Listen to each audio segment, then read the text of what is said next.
வணக்கம். ஒரு ப்ராஜெக்ட்ல நம்ம உழைப்பு, பணம், நேரம்னு எல்லாத்தையும் கொட்டுறோம். ஆனா கடைசியில அதுக்கெல்லாம் ஒரு நல்ல பலன் கிடைச்சுதா? நாம போட்ட முதலீட்டுக்கு உண்மையிலேயே ஒரு மதிப்பு இருந்ததா? வாங்க, இத பத்தி இன்னும் கொஞ்சம் ஆழமா அலசி பார்க்கலாம். நம்மள பல பேருக்கு இந்த கேள்விக்கு டக்குன்னு ஒரு பதில் இருக்காது இல்லையா? ப்ராஜெக்ட் முடிஞ்சதும் நாம போட்ட முதலீடெல்லாம் என்ன ஆச்சுன்னு ஒரு சின்ன குழப்பம் இருக்கும். அந்த குழப்பத்தெல்லாம் உடைச்சு ஒரு தெளிவான பார்வையை எப்படி கொண்டு வர்றதுன்னு தான் நாம இப்ப பார்க்க போறோம். நாம எனக்கு என்னெல்லாம் பார்க்க போறோம்னா, முதலீடுகளை பத்தின ஒரு தெளிவான கட்டமைப்பு, நம்மளோட 3 முக்கிய முதலீடுகள் என்னென்ன, கண்ணுக்கு தெரியாத மறைமுக செலவுகள், அப்புறம் கடைசியா நம்ம முதலீட்டுக்கு என்ன தீர்ப்பு, இது எல்லாத்தையும் வச்சு எதிர்காலத்துல எப்படி புத்திசாலித்தனமா ப்ராஜெக்ட்ஸ் பண்றதுன்னு பார்க்கலாம். சரி, வாங்க முதல் பகுதிக்குள்ள போகலாம். இந்த எல்லா குழப்பங்களுக்கும் ஒரு தீர்வு இருக்கு. அதுதான் வள முதலீட்டு கட்டமைப்பு. இது ஏதோ சும்மா கணக்கு வழக்கு பார்க்குற ஒரு டூல் மட்டும் இல்ல. நம்மளோட முடிவுகளுக்கு பின்னால இருக்கிற உண்மையான மதிப்பை வெளிச்சம் போட்டு காட்டுற ஒரு செம்ம பவர்ஃபுல்லான வழி இது. இதோட முக்கிய நோக்கம் என்னன்னா, நம்ம முதலீடுகளோட செயல்திறன் எப்படி இருக்குன்னு மதிப்பிடுறது தான். எங்கெல்லாம் நம்ம பணம் வீணாகுதுன்னு சரியா கண்டுபிடிச்சு, எதிர்காலத்துல நம்ம வளங்களை இன்னும் எவ்வளவு புத்திசாலித்தனமா ஒதுக்கலான்னு நமக்கு ஒரு வழிகாட்டும். நீங்க எந்த ஒரு ப்ராஜெக்டை எடுத்துக்கிட்டாலும் சரி, அது இந்த 3 முக்கிய முதலீடுகளை சார்ந்து தான் இருக்கும். ரொம்ப சிம்பிளான விஷயம்தான்.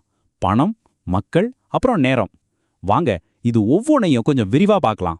முதல்ல பணம். இந்த அட்டவணையை கொஞ்சம் பாருங்களேன். தயாரிப்பு மேம்பாட்டுக்கு நாம திட்டமிட்டதை விட 20% அதிகமா செலவு பண்ணியிருக்கோம். ஆனா இன்னொரு பக்கம் பார்த்தா மார்க்கெட்டிங்ல 10% மிச்சப்படுத்தியிருக்கோம். இந்த மாதிரி ஒரு பார்வை தான் நம்ம பணம் எங்க சரியா போயிருக்கு, எங்க நம்ம கட்டுப்பாட்டை மீறி போயிருக்குன்னு தெளிவா காட்டும்.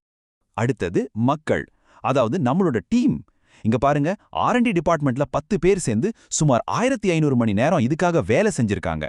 இப்படி பார்க்கும்போது தான் ஒரு டீமோட உழைப்ப நாம வெறும் வேலையா பார்க்காம ஒரு உறுதியான முதலீடா நம்மளால அளவிட முடியுது. மூன்றாவது முதலீடு நேரம்.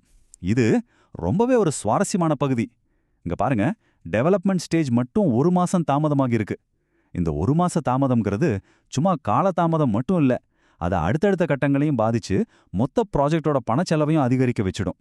இந்த தொடர்பு ரொம்ப ரொம்ப முக்கியமானது. சரி, நாம இப்ப பார்த்த நேரடி செலவுகளை தாண்டி சில மறைமுக செலவுகளும் இருக்கு. இதெல்லாம் பட்ஜெட்ல வராது, ஆனா ஒரு ப்ராஜெக்டோட உண்மையான மதிப்பை ரொம்பவே பாதிக்கக்கூடிய விஷயங்கள். வாங்க அதை பத்தி பார்க்கலாம். இது ஒரு முக்கியமான கான்செப்ட், ஆப்பர்ச்சுனிட்டி காஸ்ட் அல்லது வாய்ப்பு செலவு. ரொம்ப சிம்பிளா சொல்லணும்னா, இந்த ப்ராஜெக்ட்ல நம்ம நேரத்தையும் பணத்தையும் முதலீடு செஞ்சதால வேற எந்த ஒரு நல்ல வாய்ப்பை நாம இழந்தோம்.